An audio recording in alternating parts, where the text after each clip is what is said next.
Salut tout le monde!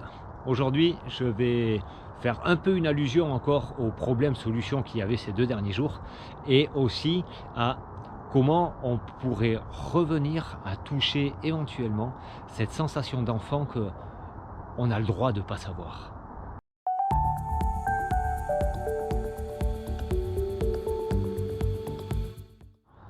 Alors d'abord, Jean-Baptiste, pour répondre à ta question, quelle différence il y a entre trouver une solution rapidement ou une autre? Et je faisais allusion au fait que moi, au moment où j'ai eu l'accident, voilà, j'avais plein d'idées de me remettre à la musique.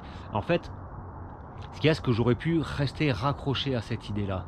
Si le temps de convalescence ou quoi, ça avait été plus court ou ma réflexion plus courte à tout ça, j'aurais pu me dire: «OK, j'ai trouvé une solution, donc maintenant je vais reprendre la musique» et du coup ne pas me concentrer sur ma remise en forme en me disant, moi je dans ce moment-là, j'émettais le fait que j'avais perdu ma jambe et donc j'allais faire autre chose. Mais en fin de compte, il y avait autre chose. J'aurais pu rester sur cet état d'esprit parce que et j'en ai vu moi pendant ma remise en forme, suite à un accident ou suite à quelque chose, on peut rester figé sur cette idée que de toute façon on ne retrouvera pas la mobilité. Moi, les docteurs me disaient que je récupérerais pas ma jambe entièrement quoi, que OK, je remarcherai mais que tout allait être vachement plus difficile. Voilà, toujours est-il que, OK, on est bientôt à 4 ans de l'accident quand même. J'ai encore à gagner un petit peu, mais la progression, je la sens encore et je vais gagner. Et donc, si j'écoute les médecins ou si j'écoutais cette solution-là que j'ai trouvée sur le moment, en fin de compte, j'en serais pas là. Alors que maintenant, je peux non seulement marcher, courir autant que je veux, et en plus, je peux reprendre la musique aussi comme j'ai envie. Donc, c'est un peu ça le fait de faire confiance, parfois à plus grand que soi, que il y a une solution qu'on ne connaît pas. Et ça fait venir cette allusion à ce que je disais en introduction. Quand on est enfant, on nous excuse très facilement de ne pas savoir parce que parce qu'on est enfant. Et donc, on ne détient pas le savoir. Quand on est adulte, c'est beaucoup plus difficile. Et c'est pour ça qu'on va courir après une solution absolument, parce que c'est beaucoup plus difficile socialement d'assumer le fait que on ne sait pas. Il y a plein de choses qu'on ne sait pas. Et il y a des choses qui vont être évidentes pour des personnes. Pour nous, ça ne nous l'est pas du tout. Puis ces personnes-là vont vraiment nous dire: «Non mais franchement quoi, ça tu le connais pas, ça tu sais pas. Et comment ça se fait que tu as jamais appris à faire ça? Mais tu sors d'où? Tu es, jamais été à la ville?» et toutes ces petites phrases comme ça qu'on nous sort, en tant qu'adulte, on n'a plus vraiment le droit d'accéder au non-savoir.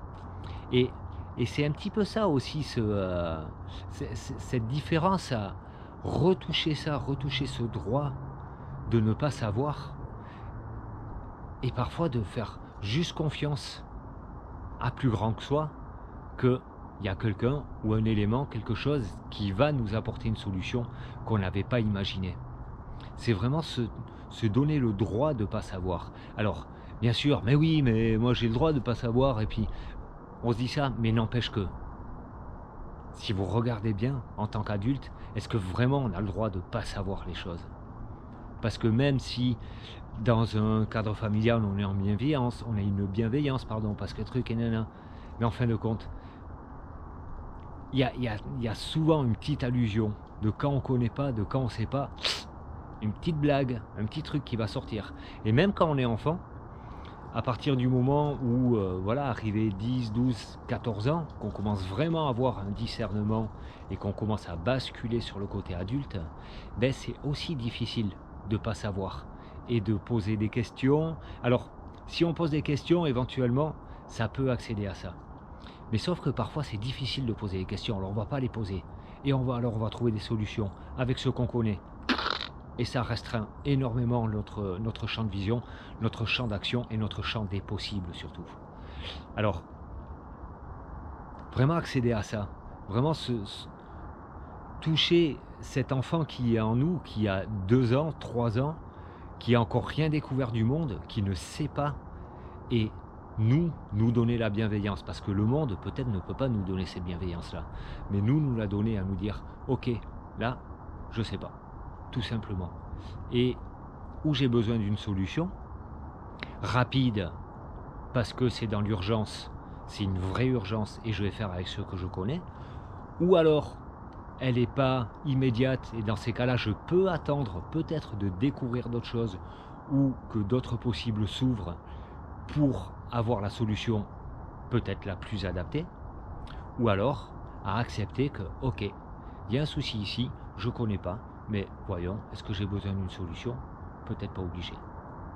Voilà, je ne sais pas si ça éclaircit encore un petit peu ce champ de problème-solution, de se donner le droit de ne pas savoir. Moi, ça m'ouvre en tout cas pas mal de portes, parce que là, je suis sur un processus là, avec une personne qui me transmet des informations là, hyper intéressantes, et qui vient toucher ça justement. Le fait, enfant, d'avoir eu le droit ou pas de savoir ou pas, et qui se répercute sur l'adulte. Voilà, allez, je vous laisse avec ça, et je vous dis à demain pour de nouvelles aventures. Bye tout le monde.